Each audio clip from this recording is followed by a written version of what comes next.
So I'm just going to ask these guys, we'll just have a little couple of quick questions and then we'll take those questions, some more questions from everyone from the floor. So, get your questions ready, won't you? So certainly I think one of the things that I was really interested in, I suppose, was that, Lucy, when you were talking about the champions and setting up those, finding a champion, and Rod, what you were saying with being it's part of a system, there's so many involved, and both of you talking about collaboration, I suppose, and how you dealt, I suppose, Lucy, with that high level of finding those champions and getting through some of those barriers to making that policy work. Yeah, I was once described by the head of our walking advocacy organisation, Living Streets, as a lone voice, because he remembers the 5 years when, before the mayor had said anything about healthy streets, when it was just me going around going, this seems like a good idea to me, what does everyone else think?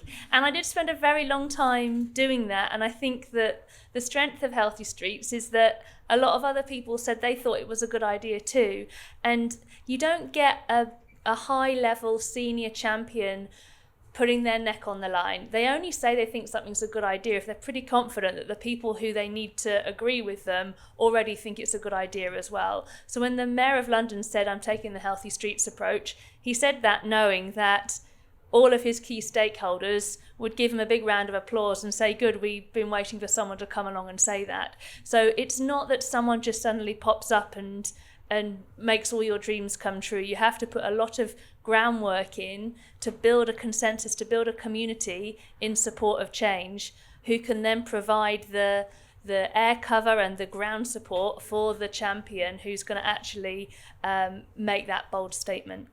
So those others would be other transport engineers, community members, other government agencies? It was really broad. So an important issue in big cities like Sydney and London is there's a bit of a myth that making streets better for people is somehow anti-business or bad for the economy. So an important part of it is getting the business community to ask for it as well. So it wasn't just the walking and cycling advocacy organisations, it wasn't just community groups, it wasn't just local government, but it was also making sure the business community also came out in support of it as well.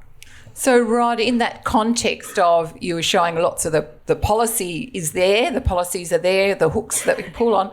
What Lucy's saying about getting more engagement or collaboration around that, how is that progressing, or do you think needs to progress in New South Wales? I think I said it, I guess, at probably ad nauseum almost, really the idea, the strength of place-based planning, where I think the challenge for place-based planning in the past has been for local government to engage with the state government quite often. I mean, I'm just repeating what we've been told. We were commissioners on the commission together until reasonably recently, and that's what we heard loud and clear from local government. So really being able to bring in state agencies, and so that's what's so interesting about something like Liverpool, where you do have the Department of Health, you have the universities, but then also in what was the Roads and Maritime, now Transport for New South Wales, actually actively engaged at a local government level, but also, of course, local government working with the local community. In other words, the complement, I think, to a champion is the local constituency. And it's the local constituency, which is that work I showed in Liverpool, who are going to be interested in what's the livability proposition for me, what's the improvement, which of course is a political mandate, but also it's a political basis then for a mayor to then champion that. So I think champions don't come out of thin air in terms of their technical constituency, if you like, or their support, but also, the political constituency is absolutely essential. So it's balancing those two, I think. And Lucy, that ties in really nicely with what you were saying about the importance of the surveys and evidence and showing the results and the benefits. Yeah? I always say there's two key bits of data that you need to be able to provide your politician before you can ask them to stand by you in making these kinds of changes. The first one is that you have to show that it's possible for people to not use their cars for journeys. So you need to show that there are things that people could walk or cycle to or take the bus to. within a walkable, cyclable or bus journey distance, there's no point in picking a place which has been designed to be entirely car dependent and try to convince a politician to stand by a policy to get everyone walking, because there's nowhere for them to walk to. So you have to give them that data, because the first thing they're going to get in pushback is the people who say this is a ridiculous idea, of course we couldn't possibly switch, and they will pick the one journey that is impossible for them to switch out of car, which is often the commute. They'll say, what, you now want me to walk for 5 hours to get to work every day? Whereas actually what you want to focus on is on the huge number of local journeys to shops and schools and the dentist and all the rest of it. So giving them that clear data so that they can be focused on what the change is that they're proposing. So that's one of them. And the other is that you need to be able to show them that broadly the local community are supportive of a better local environment. And it is as vague as that. Pick any statistic you can get, but you need to give the politicians some confidence that the people who may or may not vote for them are broadly supportive of some kind of policies that make streets safer for children to walk to school, or that are easier for older people to get to the doctor's surgery, or where the air is cleaner, whatever the local issues are. Find some data that shows that people are supportive of the change, because if I was a politician, I wouldn't stand in front of a policy that I didn't know was going to be supported by people and I didn't know was possible to deliver either. So these are the absolute basics, and we often are so down in the detail that we forget about getting those basic bits of information across to them. So does that help those couple of people? One that talked about depressive, or, depressing, and evidence, man, about, so Lucy's saying, how we can get through this and be very positive. So questions from the floor. Have we got something? I'd like you please to perhaps stand and give your name, and if you're from an organisation, just so we know your context of where you're from. Hi everyone, I'm David from Bike Sydney, a community cycling advocacy group. It's not an easy question, but just to set up the question, all of this is great stuff. We've all been here possibly 10, 15 years. All of this stuff gets to play in the moment in the space left over by roads. Just in case people don't know, the RMS now ceases to exist. The Roads Authority has been assumed into Transport for New South Wales. So the question is, and it's not an easy one, but in this space we have, it seems an opportune time to reform the road rules, but particularly what I mean at a strategic level is now to break that nexus of all of these ideas not being able to play in the road reserve. Sydney's about a third of its land space is just roads and car parks, a third. So it seems we need to get these ideas, placemaking ideas, great they are, to also play in the road reserves, and it seems that the preemptive need is to reform silos, reform legislation, and possibly even ministries. Is there anything you can say about, changing the silos, the transport silos, to being properly integrated with placemaking? Lucy, do you want to say something about how it worked in the UK? Yeah. So I think it was helpful for us to go through that process of looking at movement and place, just to move us on from the concept that all public space that is grey, i.e. what were called roads, was just about moving cars. So we had to go through that process in London of a conversation that got all the people who hadn't yet thought about it to think that actually the space between the buildings is not just about moving vehicles. We moved then on to healthy streets, and I think that was uncomfortable for transport professionals because it's not a framework that was born out of transport. So movement and place is an evolution of traditional transport planning, which is based on the concept that the primary objective is to move vehicles around as efficiently as possible. Movement and place says we're moving the vehicles around and we have to do other things as well. But healthy streets starts from a completely different starting point, which is it doesn't matter what on earth you're thinking of doing in that space. Your starting point is this space fit for human consumption? And then you work out if you need to move some stuff around in it or whether you want it to be a play space or whatever. But the starting point is this fit for human consumption?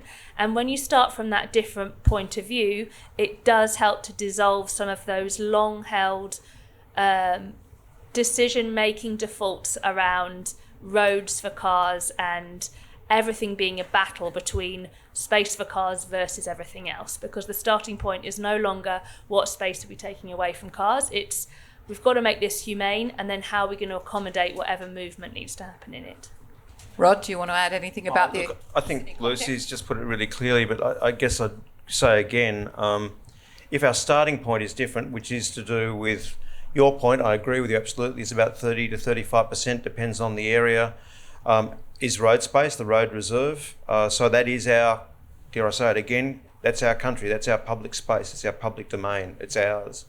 And so the starting point for that is, what is a beautiful public domain? Then you would start by saying, does it need to be, first of all, more than 10 kilometres an hour as a shared space? Maybe it's 30, bearing in mind that, as we all know, the average travel speed through Sydney is about 37 anyway. The wonderful Melbourne trams travelled at 15. You know, so I'm saying that the reality of a fairly congested city, which is what we've got, is not high travel speeds. And so if we start from that and then work which roads do need to be the ones that have to have volume and speed and so forth, it's just you starting at a different point. In exactly the same way as I was suggesting you go start with the blue and then the green and then the density, in the same way with transport, we've got to start not just saying we prioritise pedestrians, but start to actually have that as the starting point for the planning. And I think if it then becomes, you know, cyclists and safety, and working from that up to show why this street has to be more, bearing in mind 83% of roads by length are local government in Sydney, right? So 17% are state roads. So maybe they are the fast roads, but the others, the 83%, could quite possibly be much, much more calm. Other question? Jane Bringolf, I'm from Centre for Universal Design Australia. My shout out for toilets wasn't thinking about a bathroom break. It actually was a real part of a real question. One of the things that we often forget is the importance of public toilets in walkability, and I should also mention wheelability. And my question to Lucy is, I saw no mention of inclusive design or accessibility in anything that you said there. And I was just wondering if it's so well embedded in planning in the UK or in London that it now no longer needs a mention, or is it something, because it certainly needs a mention here in Sydney. And so when everybody's talking about walkability, I would like everyone to also think about wheelability and people who don't have the ability to walk very well.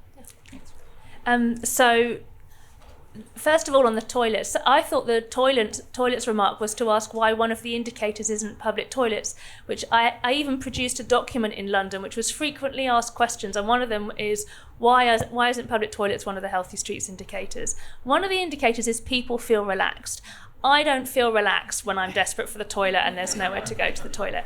So the Healthy Streets indicators are not a list of things that you find on a street, it's how people feel.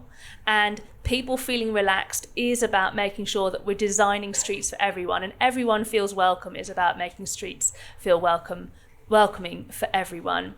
I don't think a street is walkable if it's not walkable for everyone, including wheelable. So I think the standards that we set are key, and this is where the detail of Healthy Streets really has some power, because if you look through the check tool that the engineers have to go through, the things that they think of as an acceptable standard for a design of a street, just common sense, this is fine, we've always done it this way, they get the lowest possible score with that. And then they have to look at, well, I need to get my score to go up, so what do I need to do?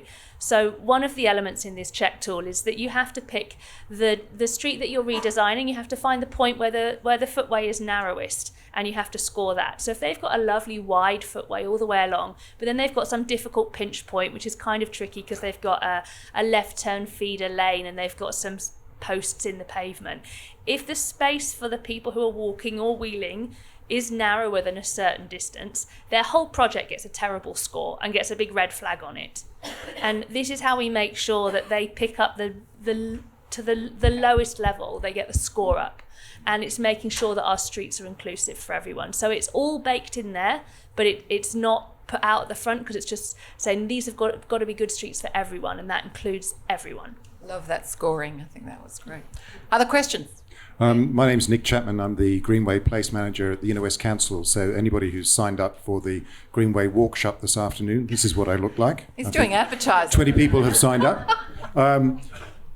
We're fully booked. This is not an advertisement. But my question really is for Lucy, and maybe Rod might like to chip in. We're about to go into school holidays, and Sydney tends to breathe a sigh of relief because the streets get really so much quieter. Now, we've got a program where we're focusing on 4 schools in striking distance of the Greenway, and I'm really interested, Lucy, in whether you've connected with that stakeholder group and how you deal with the 3 risk managers, the school principal, the helicopter parent, and the traffic engineer. Well, I know that we're wrapping up soon. Yes. I could talk for hours about schools. I will tell you about one thing that's being done in the UK, and I think it's also picking up in other places, maybe here as well. We have a program called School Streets, where the street that leads to the school is just simply closed in the first part of the day and when the kids are being picked up, apart from residents who live on that street who can still access the street.